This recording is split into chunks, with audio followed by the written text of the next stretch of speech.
You take us back 10 years, no, and it's like voodoo magic, right? Now it's not voodoo magic anymore. It's much more transparent, and you can do more things, and more people will understand them. Welcome to Process Pioneers, the show that takes a deep dive into the minds of decision makers, key influencers, and process experts who are pioneering the world of everything process.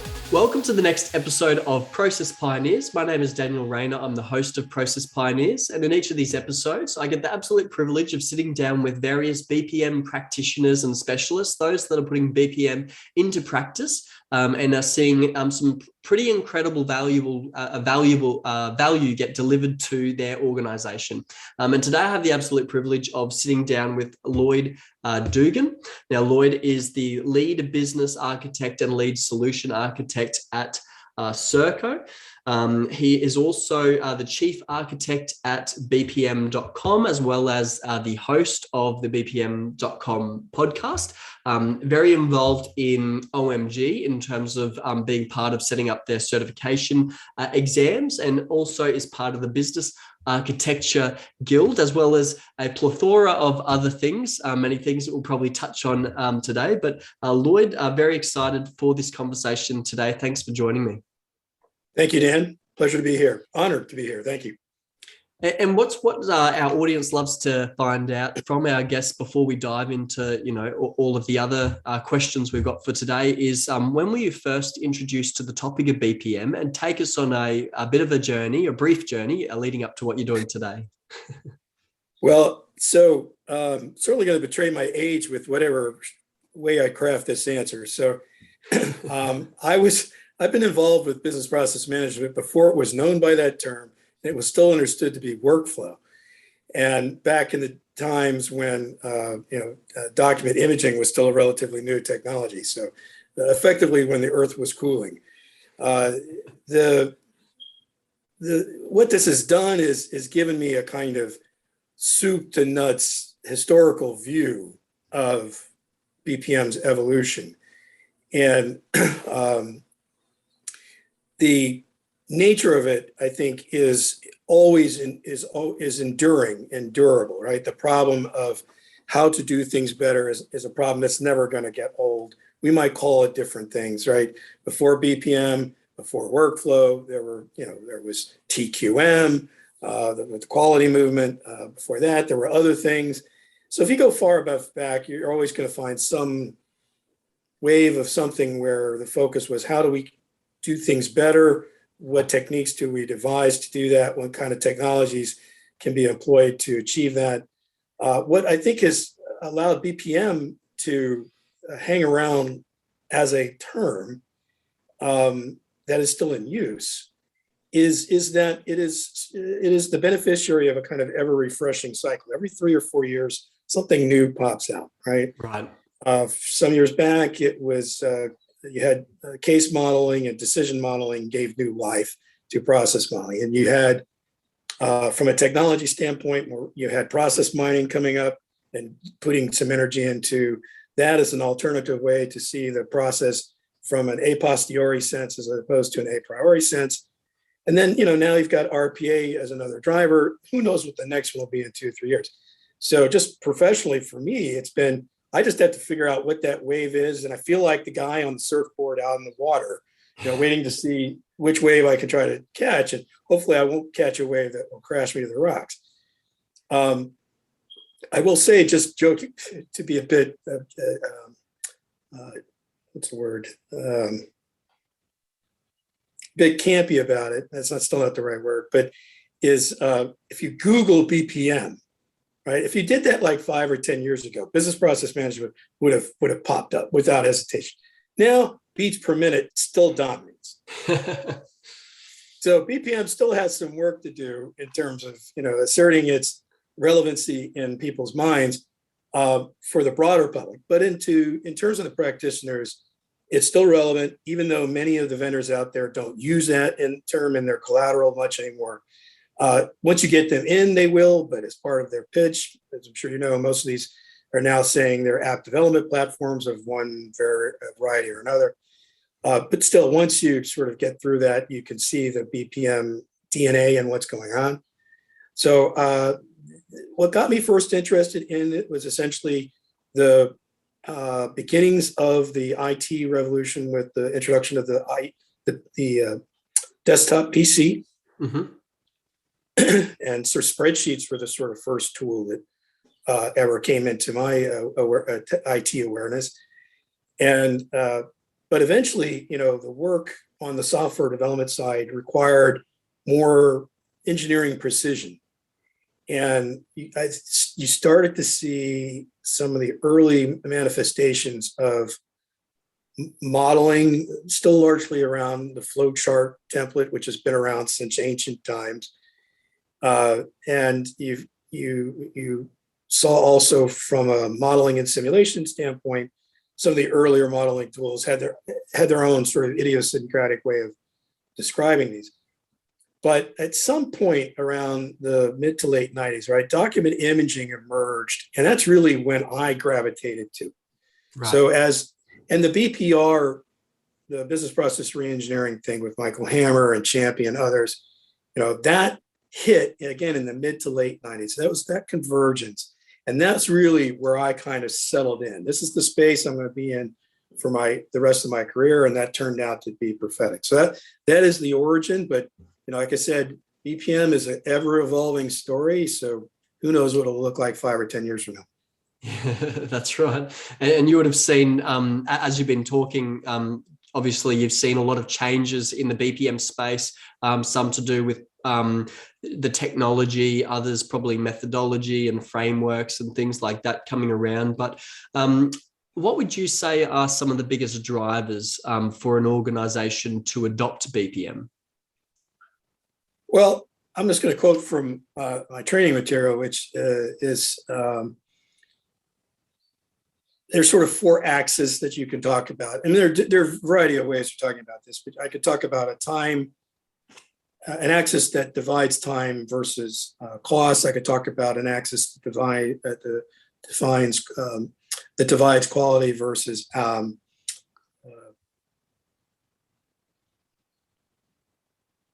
value. Sorry, time versus value. So quality, time, cost, and value, right? Those 4 things. So usually what happens is an organization will get at least one of those. Right. And usually it's time. But that was the old story. Nowadays, it's much more varied about what the primary payoff is. But in the old days, the origins of BPM technologies, time was really the driver there because they wanted more efficiency. Right. But nowadays, people are better about getting at least 2 of those. 3 is the target, but rarely reached. And 4th, just getting all 4 is mythological. So it's not going to happen. Right. But that's what will drive it. And it generally has a technology kind of flavor to it. So you have most organizations that think first about how to build out the BPMS application to do X. Before they even think about whether X was the right thing to do or to pursue, given other things in the generalized context. But that's still, I think, the principal driver. RPA has changed that a fair amount, at least in my direct personal experience, because RPA really isn't about re-engineering. In my opinion, it's not really about re-engineering a process or even redesigning it all that much, because it kind of defeats the purpose. What you want to do is just hand the work off. So the driver there is just to essentially, let's put it out there, get rid of people, right? It's headcount reduction, whatever else we want to call it. And that's cost, right? As well as time, right? So RPA has altered the dynamics a bit because it allows these applications to basically exist longer than they might otherwise have done. And to be able to support the extraction of utility out of them longer than might have otherwise been the case. Whether that prevails going forward, I don't know, because that payoff is rarely short-lived. It's like a sugar high. Once it wears off, what are you going to do? So I don't know, but that's where other technologies like machine learning and artificial intelligence might come into play to allow the robot to do more, right? And we're talking, let's be clear, we're talking about software robots, not hardware robots. So Yes. if there's a way to get the software robots to be smarter, capable of cognition and evaluation moments as opposed to deterministic ones, then RPA can continue, right? And then more and more can be turned over to them. Right. So that is potentially one of the still more destabilizing aspects of RPA as a disruptor. But I think, to answer your question, to close it off, is that what drives the organization is usually one of those four things: time, cost, quality, or value. And usually they're only getting about two of those, maybe three, never four. But that's an upgrade because in earlier days, they were only getting one. So that driver is still there. And I think what you always want to see is the support of the technical salespeople, right, of the vendors that you're using. And that's gotten pretty reliably strong over the years. But the thing that's probably not given the same level of due diligence is how to acquire the discipline, right? How to learn what to do. I mean, I think of it like, the cockpit of a plane, right?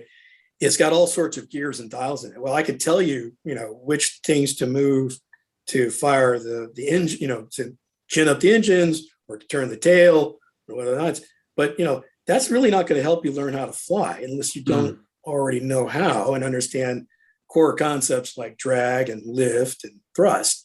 Right. But I fear too much of what we do with the technology side of it is give them a bunch of tools, expect them to be self-aware and self-intuitive enough to work with them, and then not really hang around to, provide the discipline. Right. And so anyway, I don't want to go too long down that road, but that would be the set of drivers that I see.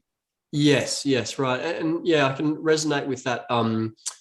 People adopting or organizations adopting technology without having a clear why, or clear and defined why are we using this technology, to what ends, what's our purpose for using this technology here. There's got to be some sort of strategic map laid out, because I think there have been many organizations that, over the last 5, 10, 15 years have mapped processes. They've gotten to the end of an 18-month, 2-year journey of doing that. And maybe some people have moved on, but because there was never a clear why defined, they get to the end of that and they're like, why do we do all of that work again? It's just sitting there collecting dust because, Jimmy already knows how to do his role. He's been doing it for the last 5, 10 years. So, I can certainly see how there needs to be a clear understanding of, why are we adopting this technology? Couldn't agree more. I how long is, I don't know what to go off script here, but how long has GBTech been around, and how much of this have you encountered yourself? Yeah, I mean, head office in Germany, we've been there for 17 years. And in the APAC region, we've been here just on 2 years now. And I guess through this podcast series, and we're into the 90s in terms of how many episodes, and so I've been able to talk with a lot of people, and probably half of my guests are from the Australia New Zealand region, or maybe even more than half. But yeah, that's probably a big thing that often comes up is when trying to pitch the value to, especially to senior leadership, or to that C-level execs, where maybe they've come from another organization where it didn't really give them a return on investment. They didn't really understand, why do we do all that effort again? And so now we've got, process teams or process people, but BPM practitioners that are coming up against senior leadership that do have these preconceived ideas, preconceptions around what BPM is and what it can deliver to an organization. So trying to sort of tackle that head on. How do you speak the language? Maybe that's a good question to dive into now, is how do you get senior leadership on board? What sort of language do you have to use when speaking with them? How do you pitch BPM to them, especially from the point of view that, you're working internally at an organization, you know that, our processes are messy and they need work, but we haven't been given the resources or the budget or the time to invest into managing them? Right, and it's an excellent question.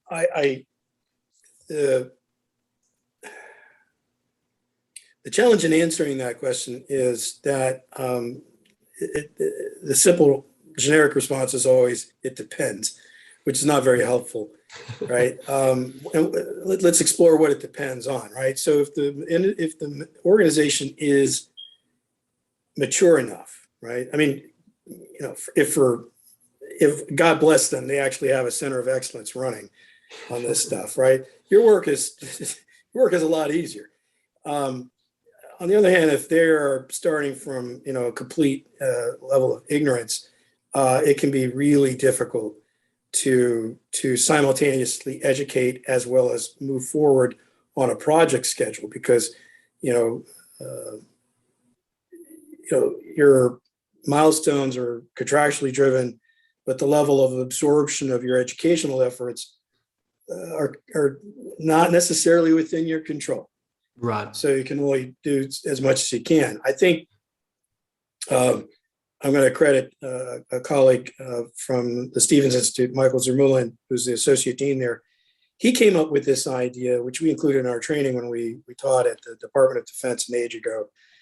And it sort of said, if you could divide the world into the process world into how well you understand the scope and how much you understand the nature of the process and what level of maturity you have in modeling, then you can kind of talk about, well, which quadrant am I in? If I'm in the quadrant that says, I don't understand the scope and I have nothing to start with, then you have to basically see the work as starting from scratch, right? So you need to build out the lattice of enough structure to support the efforts you're going to do, and that requires a lot of handholding with leadership. Now they're going to want to basically reduce these things to business case concepts like ROI, net present value. So having the ability to use the business case lexicon with BPM work is a given in those situations. Now let's go to the exact opposite extreme, right? If you're dealing with a much more well understood set of scope understandings and sort of native tools and practices for modeling, then you can bypass most of that and just go straight to the solutioning of it. Right. And so I think where we find the challenges is we don't always know which kind of organization we're dealing with until we're already in there. Right. Because not everybody tips their hands at the cold call or at the conference or at the whatever get together is used to say, hey, we would like to do this. And it can take a lot of handholding. And we had an experience when I was down there in Melbourne back in December of 2019, where in November we made a pitch to they call it ASPEC, not APEC, but it's the same region, it's the Asia Pacific, right? So the Serco ASPEC subsidiary there, because we're all subsidiaries of the UK parent, was needed to hear, along with their prospective client, who is what you now, I think, call SA Services Australia. Yep. Something like that. Back then it was known by something else, but I can't remember what it was. They wanted to hear how RPA might work.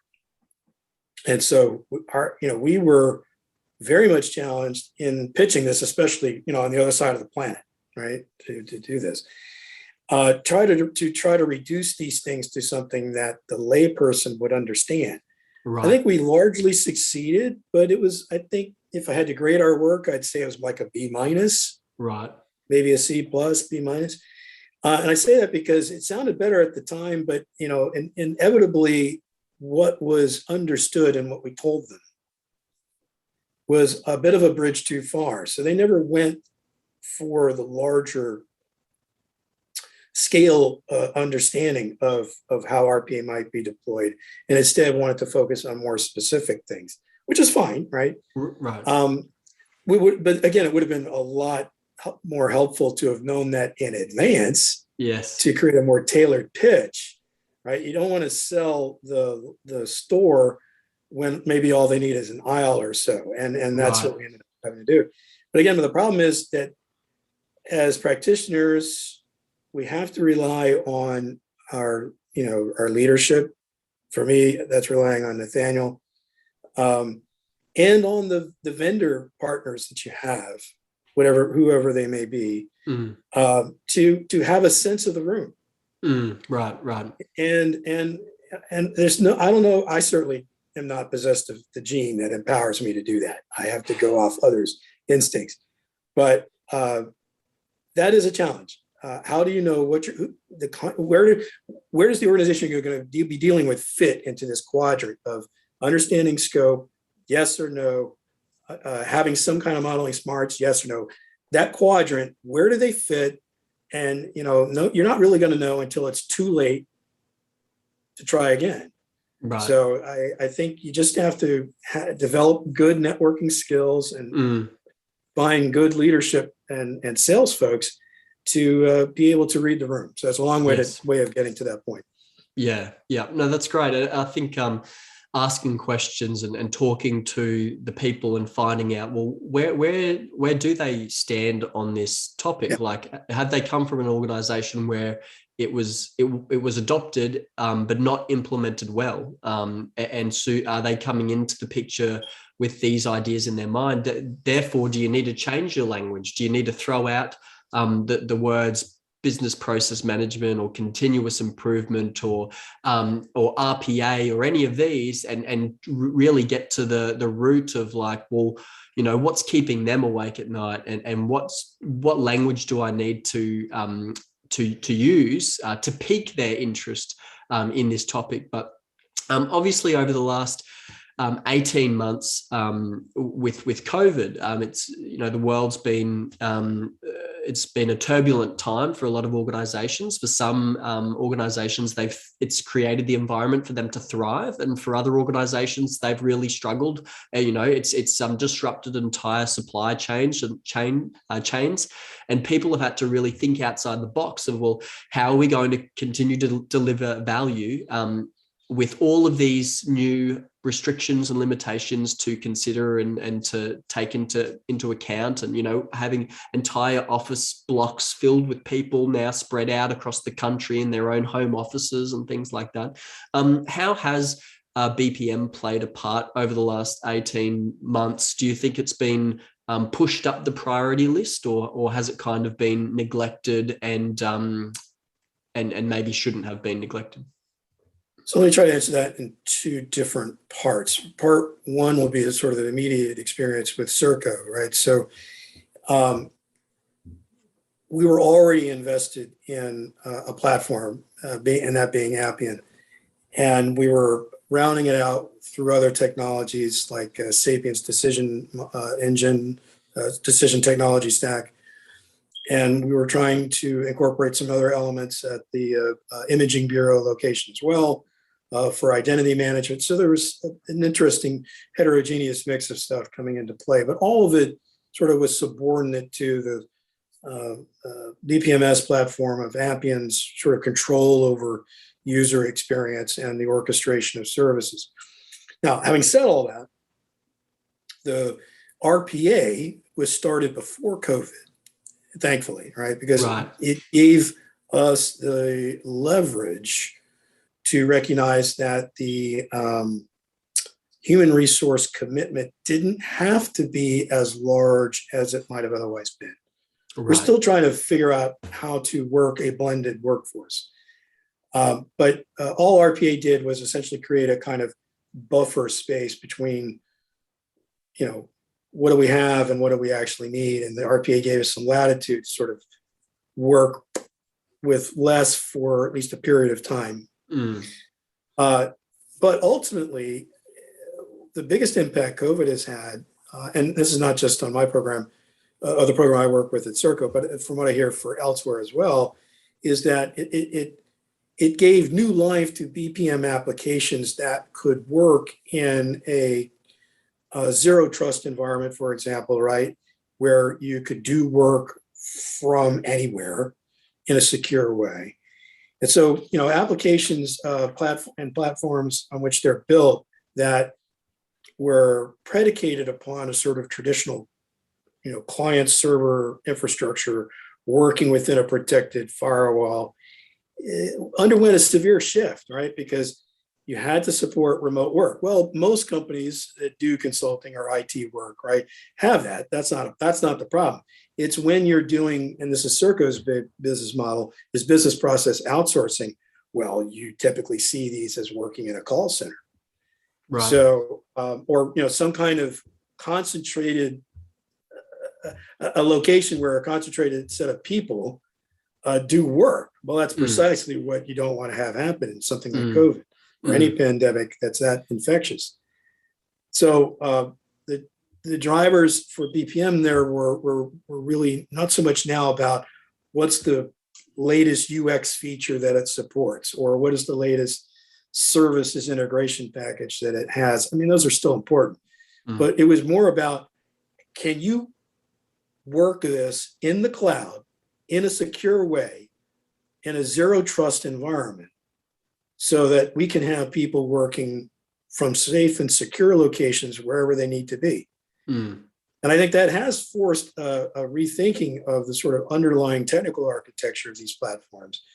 Those that were already SaaS, right, that weren't restricted to an on-premise perspective of how they run, probably fared better. I can't prove that, but I think that would be an interesting exercise to do once we're on the other side of this thing. Is did those kind of situations and the vendors who can feed that need, did they come out better? Right. Or did the other vendors eventually figure out how to catch up, and now everyone's kind of on the same playing field coming out of it? Don't know. But I think that would be a very interesting thing to explore once we get on the other side of this. Anyway, again, sorry for the long-winded answer, but I think that was what COVID did. Again, it wasn't so much it created new BPM, it just created some new opportunities for it, but forced a change in the underlying technology infrastructure to support it. Yes, right. Yeah, I think, for a lot of organizations, it has forced them to look at their processes and really think through, what are we doing? What's waste? What are the projects that we're currently doing where, we really need to look at the work that we're doing to make sure that we are delivering value. And that, there are examples over here in Australia of large organizations with, it's large for over here with 10,000 plus employees that have got 200 programs of work on the go, and when COVID hit, they reduced it down to 20 because they were really critical about like, well, what is our workforce doing, and is it actually delivering value, or are we just doing work for work's sake? And COVID was led that decision in terms of being critical about the work that they were doing, and ended up them cutting down the amount of programs they were doing when they looked at it. I guess when you look at things, when you look at something and you try and get that transparent sort of view on what's actually going on, what's actually going on here, what are we actually doing here, it exposes a lot. It exposes poor performance. It exposes people not conforming to processes, not hitting their KPIs and targets. So I think that's probably another maybe another underlying resistance there to BPM, is that what's going to be uncovered, and who's going to know that I'm maybe not hitting the targets that I need to be hitting, or something like that. So yeah, and outside of the standard, the normal, if you will, the old normal anyway, of the work environment, the set of understandings that would inform this, right, are predicated on you're in a communal space. It's not necessarily something that you're under observation under all the time, but you are in a shared space. Mm. And you've got managers walking around, you've got your colleagues walking around. So you can't really fake it too much to a degree there for very long. Whereas, if people are working remotely in an exclusive sense, there is a loss of control there. Right. And so if the BPM enabled process, if the processes that you're using BPM technologies to support can't help you close the expectation and performance gap, or at least monitor it, right? Then you're setting up for problems. And yes, I think that you're spot on. What COVID did is expose just how much of this stuff was really not well understood. Right. And I think that's more broadly what the lesson should be from the general takeaway from the pandemic should be, is that we now know a lot of things that we didn't know were there and would never have known to look. Right. Had we not been forced to do so under the stress of the pandemic. And so what are we going to do with that knowledge, right? What are we going to do when we have some return to semi-normalcy where, people, are we going to have a hybrid situation where they're working at home, sometimes working in the office other times, or it's back to the office because that's the way it's worked, right? I mean, what's going to be done to fix all those things that were unearthed as these dirty little secrets? I really don't know. But again, that's something that I'm sure will supply a lot of book material for folks once we're on the other side of the pandemic. Yes. Yeah. Right. And I know that you're obviously, as I mentioned at the start, you are certainly involved with OMG and part of putting together the certification exams there. And we also had a brief conversation about BPM Plus health. And I think it would be good to, we do have quite a diverse audience that listens to the series. And so maybe start us off by giving us a brief intro into what BPM Plus health is for probably most of the audience that aren't aware of it. And then let's sort of flesh that open a little bit. I appreciate it. Thank you. And thanks for asking that question. Because it's one of the things that's got me excited, and nowadays not too much excites me anymore, but this one does, right? Because I think it has the potential to sort of breathe new life into modeling as a discipline, as opposed to just a tool smart that you can basically teach monkeys to do if you've got enough time. Now, what BPM Plus is, let's start there first, it's the unification of the three modeling standards coming out of the OMG. So BPMN for process modeling, CMMN, which is for case modeling, and then DMN, which is for decision modeling. And the unification of these three things, they are related, and certainly the OMG intended for them to be related, but the way the specifications were written, the linkages between them are a bit suspect. Right. And in particular, there are semantic incongruities between all three each of the three with respect to the other two. So there's some kind of harmonization has to be worked out. And that's what BPM Plus is tried to do. Now, the reason it has the BPM Plus health moniker is that BPM Plus was kind of born out of the crucible of trying to use the three standards to model in their completeness clinical care practices. So, for example, they piloted the prenatal care of a pregnant woman. Right. So they created a set of models using, modeler SMEs such as myself, but I was, only one of many. But in particular, they had healthcare SMEs, right? So they had people from major teaching hospitals, the Mayo Clinic, from the Veterans Administration's offices, for the VHA, Veterans Health Administration offices. And packaged together, a set of, again, BPMN, DMN, and CMMN diagrams about how to execute prenatal care for pregnant women. Everything from the diagnosis of pregnancy to the scheduling of visits to, what to do if tests indicated this thing or that thing. It was really quite comprehensive. So it was the first time I had ever seen anybody attempt to use all three modeling standards together, Right. because each of them speaks to a different area of concern. Mm. Right. So, BPMN obviously is business process model notation. That is for process model. And process models generally deal with structured situations. Not BPMN can handle some unstructured situations, but generally it's more structured than unstructured. And the pathways are more deterministic and prescriptive, but there are some that are conditional and exception driven.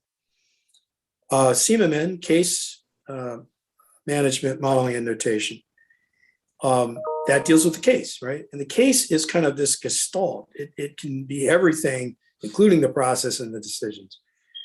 And so, like with the clinical care example of the prenatal care for a pregnant woman, that is a case, right? And that becomes the case, Right. is her pregnancy, right? And then DMN, is decision model and notation, is for things that are decision oriented. So each of these speaks to a different kind of operational behavior that you want to model.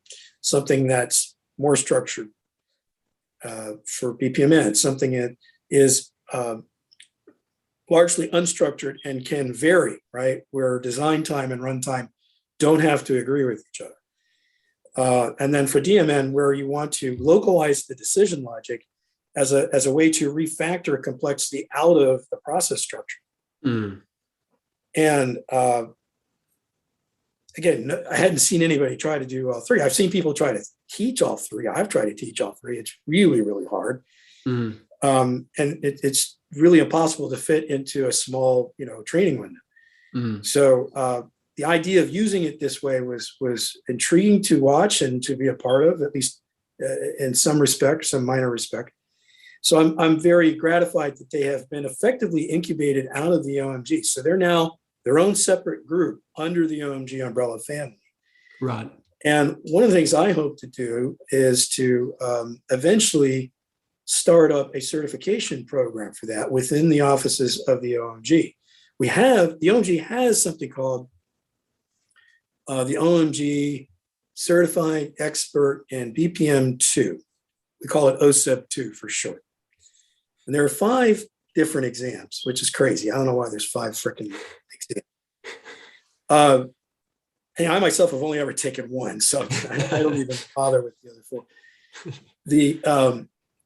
The point is that this was started years and years ago, like, way back when, to get it out the door. And in some sense, it's a bit of a moneymaker for OMG, but more it's about, making establishing a brand and establishing some level of consistency. But as because you also provide training, is that, training is a cottage industry. Everybody's a trainer.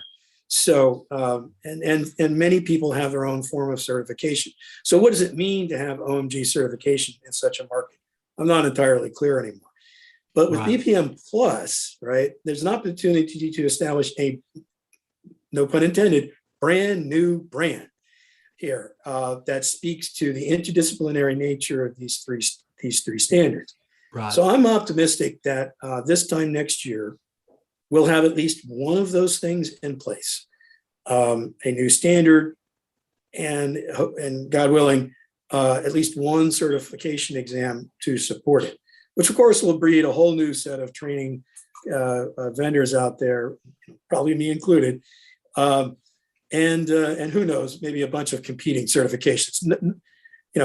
As they say, imitation is the highest form of flattery. So if this works, you can bank on it being replicated elsewhere within a matter of a year or two. But until then, that is a galvanizing force for me, because I think it does elevate the work we do to a new level. Process modeling should have been asked the same level of engineering discipline that software development was asked to step up to. And that's why we have things like CMMI and other sort of protocol frameworks like ITIL and everything else. there is really no analog to that on the process side. There are a few things. There's the business process maturity model, again, out of the OMG. But, that's a pale imitation of the CMMI level model, which it essentially tries to ape. And I think we all suffer from that, right? And we're always trying to make things better tooling, better training. So it's not like we're terrible at it. It's still a journey for the process modeling community to get to a place of ubiquitous or at least widespread competency. Whereas on the software side, the consistency is a lot better. It's still not anywhere near perfect, obviously, but it's a lot better on that side. And so BPM Plus, it seems to me almost like a second chance to try to achieve that. Yes, right. Okay. And I guess from my perspective, I would say the organizations that I'm talking with, I'm far more familiar with, say, BPMN than, say, DMN or CMMN. And, there are some that are looking at DMN as a way to manage like complex decisions that they have to make, or their team has to make. So do you see that, that CMM, so would you say CMMN and DMN has been neglected and needs to be higher up on the priority list? Or I guess another question would be for someone listening right now that they're looking at jumping into or adopting BPM within their organization. Where do they start? Should they start with BPMN or should they be considering DMN or CMMN as well? Another excellent question. I think to start with, the answer would be to point, I would start the answer off by pointing out that BPMN comes with different levels of precision that it will support, right? So in the spec, these are known as the conformance classes, and they define a set of notational elements and the associated rules and semantics that go along with them that you can use to describe things, and that's a handful of items, and it's known as the descriptive conformance class. No shock there, right?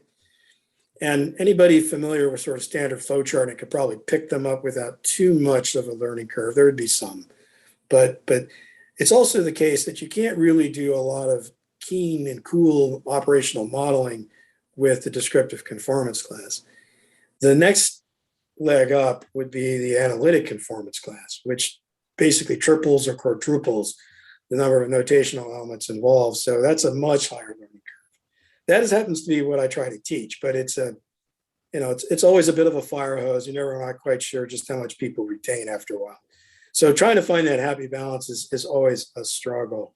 Plus, you have to bridge some of the divide on the BPMN side of the house, which is not always clear.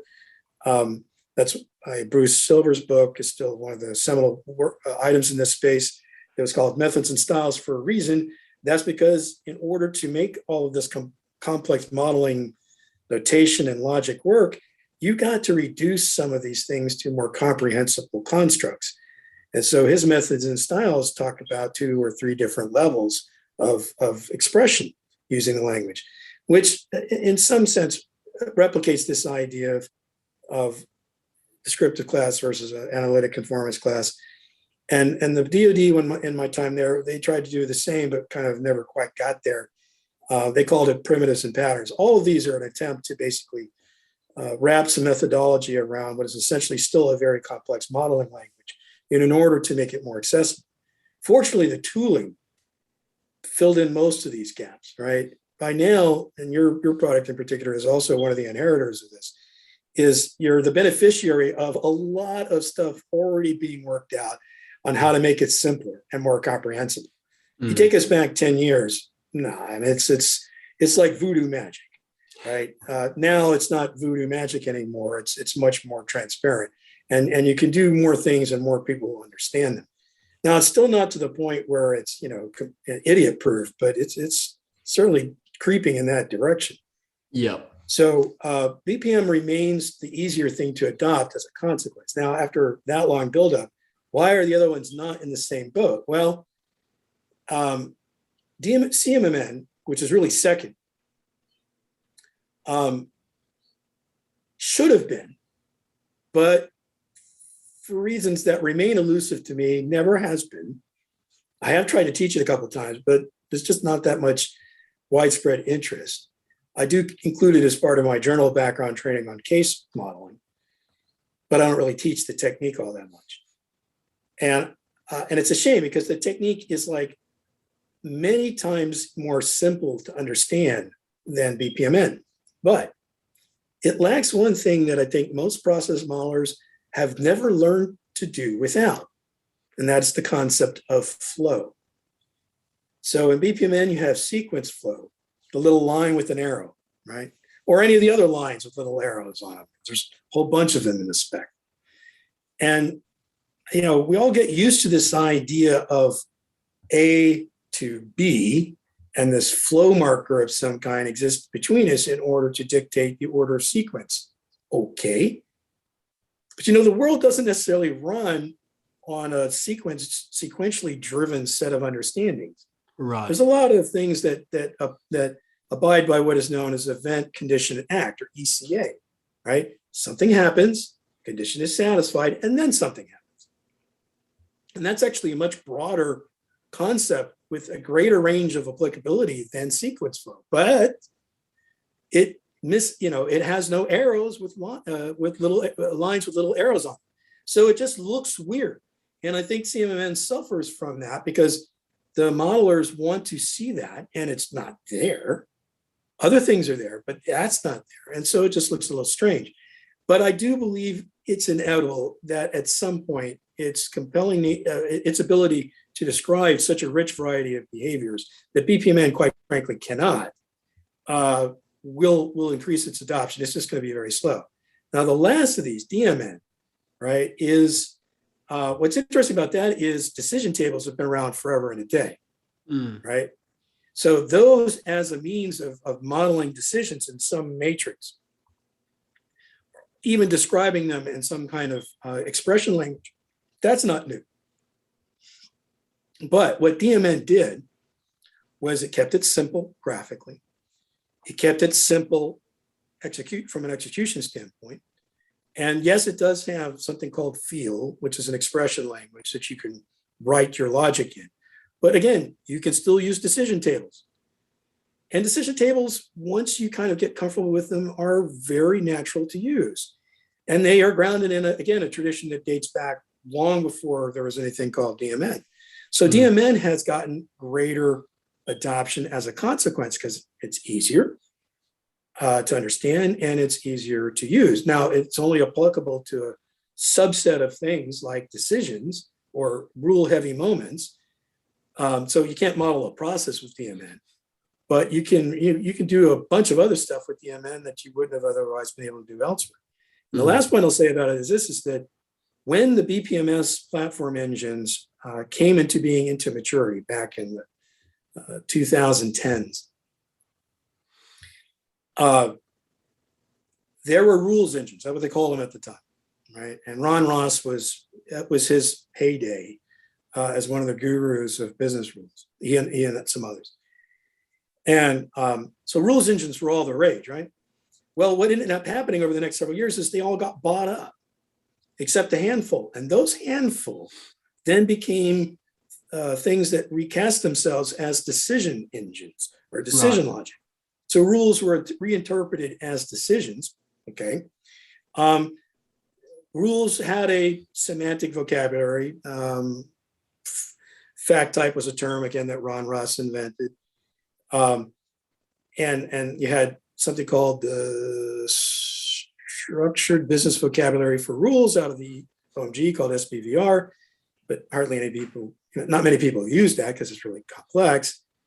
So you had all, but now that we're into the decision space, these tools that managed to survive the hegemony of the BPMS and stack players of the 2010s and the early years after that have their own offerings. And they built them entirely around a much simpler way of seeing this thing as decision logic. And now I have this brand spanking new notational standard to sort of organize the modeling around in DMN. So those who survive now have reason to live, so to speak, and to grow and propagate. And I think that's another reason why DMN is hot. I mean, it is hot. There are, most tools have found a way to absorb it in some fashion, or at the very least, enable some kind of easy API to engage it, right? And more and more training material is absorbing it. So I think DMN has the beneficiary of a better fertile ground, more fertile ground on which to grow. And it's honestly gotten more watering and love. Now, CMN, it's a hardy thing. I still believe in it, but it's going to take more time for them. Mm-hmm. Yeah. I think it's good for the audience to be aware of these different tools that can be adopted and can be implemented, because it is a way of standardizing this a BPM approach and getting everyone speaking the same language and on the same page. Obviously you host, well, maybe not to everyone, but to me, you host your own podcast, the BPM.com podcast, and bring on different guests onto your show. What would you say are some of the biggest takeaways from these conversations that you've been having around the podcast, around BPM? Sure. I'll probably go back to the first two, because I'm nowhere near the count that you're at. So I'm still a novice in this area compared to your own experience. But, first one was with a friend and colleague, Denis Gagné, out of Tricetech. It's a modeler and execution engine vendor out of Canada. And Denis and I go way back. And we talked a lot about BPM Plus and BPM Plus Health. So there was a lot of conversation about the energies around that. And I think, again, what that tells me is that this space is still viable, still active, still fertile, still vital.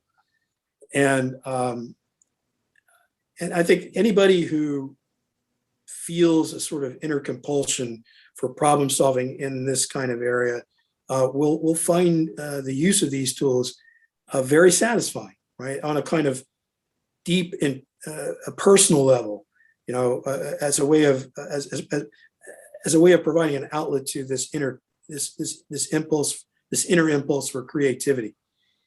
The second one, well, I'll focus on them out, but the reason I'm not citing the rest is because they're all too specific or varied. The second one was with Holly Lycoglan out of the APQC, and she's a frequent writer and poster in her own regard, and I think she still owes me a podcast. But the work that APQC has been doing, I'm sure you're familiar with it, and your listeners may be as well, is really good stuff. They're doing God's work, as they say, right? And that's good. And to hear her talk about how it's being used as not just for kickstarting process modeling efforts or BPM centers of excellence and stuff like that. We also talked about how it can be used as a way to kickstart basic capability modeling from the business architecture standpoint. So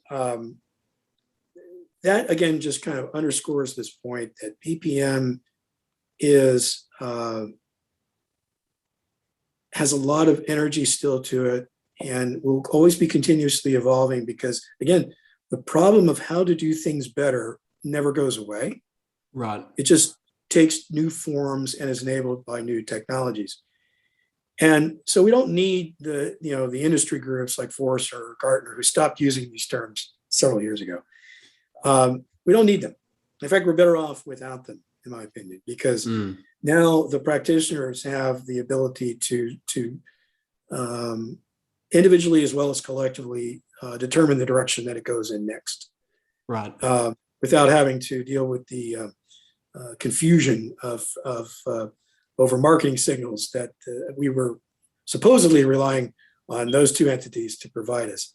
No slam on Gartner or Forrester, but those services were always of a mixed blessing.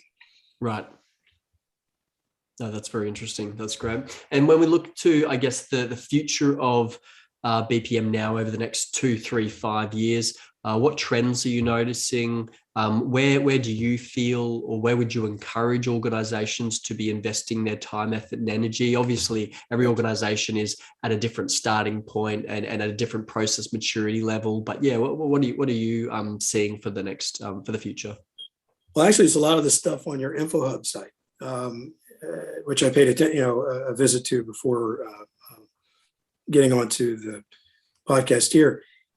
So in no particular order, right? I think RPA Nextgen, where artificial intelligence and machine learning will extend the kind of work streams that software robots can work, remains a viable thing to pursue and to rely on in coming years. There's that. Process mining is now, I guess, it is mature. It is essentially a required feature set for most of these modeling and some of the execution tools as well.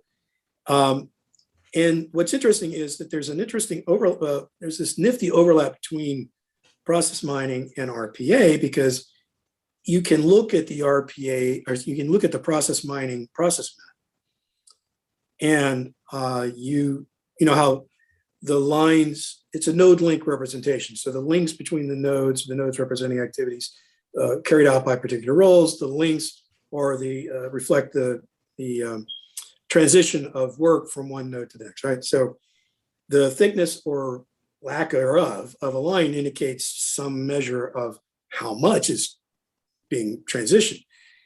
And so, and if you see a lot of hopping around in this a posteriori look at work transitions, that's inevitably some signal of complexity, right? Now, but take the opposite. What if you see very simple patterns where a boatload of things are going over a single line between two nodes? Well, maybe that's representative of something that's not very complex. So suddenly you have a new way of identifying an RPA candidate, because if it's that simple, if it's that straightforward, if it doesn't have that much exception handling, right, then it really sounds like a good candidate for RPA enablement. Maybe you don't need to have a human being do it. Maybe you can have a software. So that's spun this whole new branch of process mining called task mining, which I'm not really sure what the difference is, but maybe it's just how it's applied, right? And if we're dealing with situations where the work unit really is defined as a task, okay, suddenly we call this task mining. So that's one. That's a second one. So RPA and process mining. I think data science as the next generation of process mining have to be there, right? In years past, the BPMS platforms adopted business activity monitoring, known as BAM at the time, as a kind of way to kind of quickly ramp up some level of operational reporting. But it was crude. It was contained to their own data sources or things they could immediately connect to. Nowadays, none of that's relevant, right? Nowadays, you can connect to anything, right? And you expect the dashboard facility to do the same. Right. If you look at Power BI, for example, which is really the poor man's tool for doing this stuff, right? It can connect to anything. You create nifty little dashboards. You don't even have to be a super duper programmer to do it. So, but we are awash in data in the same sense that a thirsty man is surrounded by water in the ocean. Right. We don't know what to do with it, and we cannot consume it all at once because it would hurt us. So what we need is better data science practices to make sense of this stuff. And that's not, to be quite frank, a discipline that I think comes naturally to process modelers or BPM practitioners. But if you want to extend your skill set, that's something I would definitely look at. And I guess the last one would be, I think, business architecture I looked at my notes to make sure I got it covered. Right. So business architecture is an emerging discipline. It's trying to come into its own.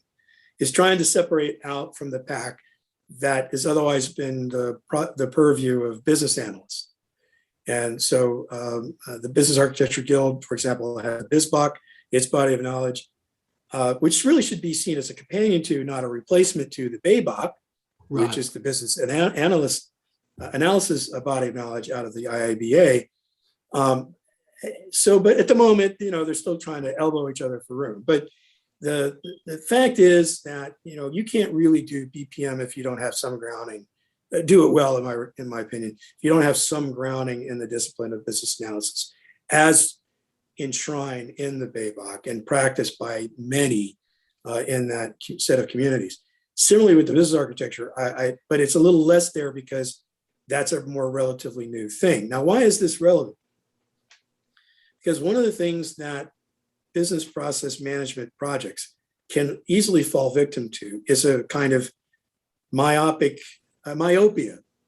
of what it is they're supposed to achieve, right? So if I'm brought in to create to automate a particular process within a line of business or at some corporate level, right? I'm generally seeing it as my project charter to automate that thing. And that's how I'm going to do it, right? Maybe I re-engineer it, maybe I don't, right? But automating it, for sure, that's what I'm going to do. Right. Right. Now, what business architecture will do is provide you a context in which you'll be able to determine whether or not that's a place that really needs fixing. And if you're not familiar with the concept of heat maps, right, the BPM practitioners do need to get smarter about that.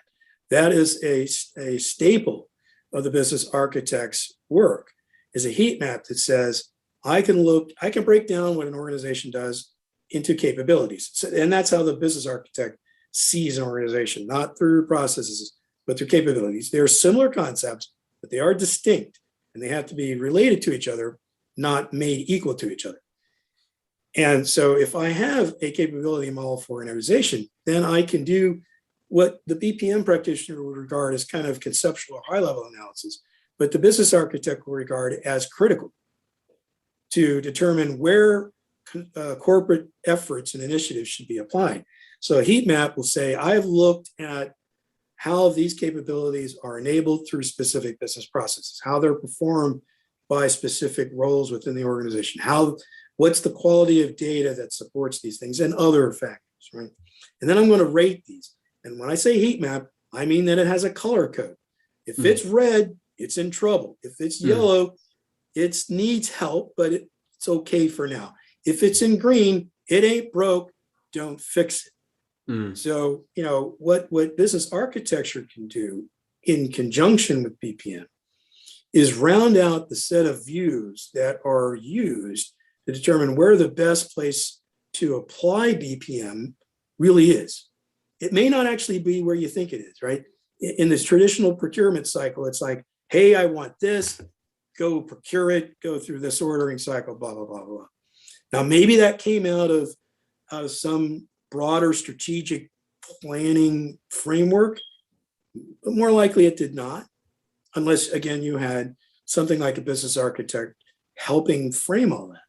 So I think it behooves the business architect to get smarter about process in order to be able to help that side of the house, as well as to be able to leverage what's there.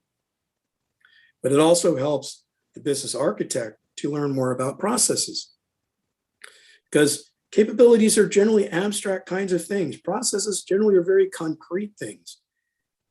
And you want to know what the concrete stuff is in many cases, not just the conceptualization of it. So I think business architecture would be the last thing I would add. Yeah, that's fantastic. That's great. Well, Lloyd, it's we've been had a very in-depth conversation today, or we've packed. I did quite warn a lot you. into... I did warn you I was long-winded. So. Well, we've tried to fit as much as we could within an hour. I think, we're slightly over now, but, I've certainly been gleaning a lot from you and from this conversation. And I know our audience will as well. I think that's one of the fantastic thing about these conversations is, talking to different people like yourself that have a certain range of experience and background and interests at the moment. And so, we haven't had a conversation like this that looks at the different notations like BPMN, DMN, CMMN, how that they interrelate with one another, and why there is value in adopting all three. As well as the other topics that we covered, talking about RPA and what's possible with RPA. What do you need to consider when looking into RPA? I think it's something that our audience will learn a lot from. So I just want to thank you for sitting down with me today and having this conversation. It's been an absolute pleasure. Same here. Thank you so much. Again, honored to be on the panel.